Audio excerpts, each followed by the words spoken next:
BNP এবং তাদের paid এজেন্টরা রাষ্ট্রের বিরুদ্ধে গুজব ছড়াচ্ছে। গুজব নিয়ন্ত্রণ করার জন্য আমরা কাজ করছি। কি গুজব রটালো, কে কি বলল, সেটি নিয়ে তো আমি মন্তব্য করার প্রয়োজন আছে বলে মনে করি না। কিন্তু বেগম খালেদা জিয়ার প্রতি মাননীয় প্রধানমন্ত্রী বঙ্গবন্ধু কন্যা জননেত্রী শেখ হাসিনা যে সহানুভূতি দেখিয়েছেন, তিনি তো কারাগারে থাকার কথা, তিনি তো কারাগারের বাইরে থাকার কথা নয়।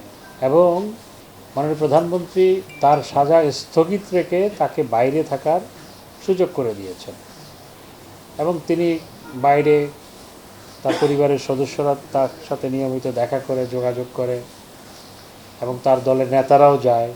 তিনি শাস্তিপ্রাপ্ত, দণ্ডপ্রাপ্ত আসামি হওয়া সত্ত্বেও তিনি এখন শাস্তি স্থগিত করে তাকে বাইরে থাকার ব্যবস্থা মাননীয় প্রধানমন্ত্রী শেখ হাসিনা করে দিয়েছেন। এটি একটি বড় মহানুভবতা। বেগম খালেদা জিয়া রাষ্ট্র ক্ষমতায় থাকলে জননেত্রী শেখ হাসিনার প্রতি এই মহানুভবতা দেখাতেন না। যেখানে তার বাড়ির সামনে গিয়ে জননেত্রী শেখ হাসিনা দাঁড়িয়ে থাকার পর তার বাড়ির দরজা খোলেন নাই, যেখানে তিনি 15ই আগস্ট জন্মদিন না হওয়া সত্ত্বেও 15ই আগস্টে কেক কাটেন, যেখানে তিনি 2004 সালে গ্রেনেড হামলার পর সেটা নিয়ে হাস্যরস করেছেন, যেহেতু তারাই সেটার পিছনে ছিলেন। তো সেখানে তিনি যে এই ধরনের সহানুভূতি দেখাতেন না, সেটি খুবই স্পষ্ট।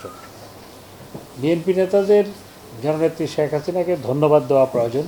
মির্জা ফখরুল ইসলাম আলমগীর সাহেবেরও জননেত্রী শেখ হাসিনাকে ধন্যবাদ দেওয়া প্রয়োজন। তাকে কারাগারের বাইরে থাকতে দিয়েছেন। ওনারা মনে হয় সেটি টের পাচ্ছেন না যে কীরকম মহানুভবতা দেখিয়েছেন।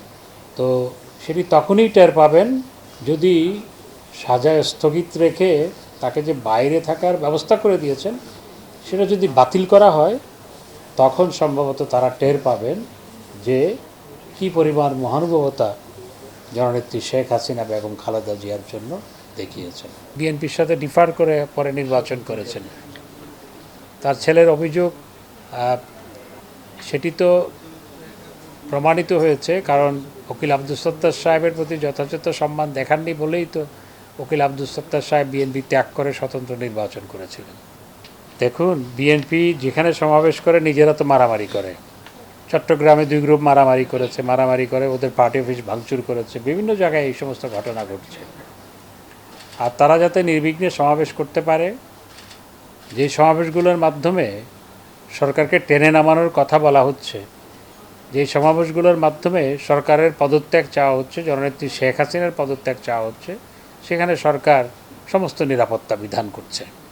আপনারা খেয়াল করেছেন যে তাদের সমাবেশে যাতে কোনো ধরনের বিরূপ পরিস্থিতি সৃষ্টি না হয় বাইরে থেকে, সেজন্য সরকার সমস্ত নিরাপত্তার ব্যবস্থা করছেন। কিন্তু মাঝে মধ্যে তারা পুলিশের উপরে চাওড়া হয়, পুলিশের উপরেও চাউর হয় মাঝে মধ্যে। তো বিএনপি নেতারা আহ্বান জানাচ্ছেন কর্মীদের নামার জন্য, কিন্তু তাদের সমস্ত কর্মী কি মাঠে নেমেছে? তাদের লং মার্চ করছে বিভিন্ন জায়গায়, আর কালকে থেকে সম্ভবত কুমিল্লা থেকে করবে, বিভিন্ন জায়গায় ইতিমধ্যে করেছে। সেখানে কি জনসমাগম হয়েছে? তাদের কর্মী সমাগম হয়েছে। এই আত্ম উপলব্ধি আমি মনে করি তাদের নেতাদের হবে। দেখুন, বিদেশে বিএনপির নানা অ্যাক্টিভিস্টরা এবং তাদের পেইড এজেন্টরা নানা ধরনের গুজব ছড়াচ্ছে।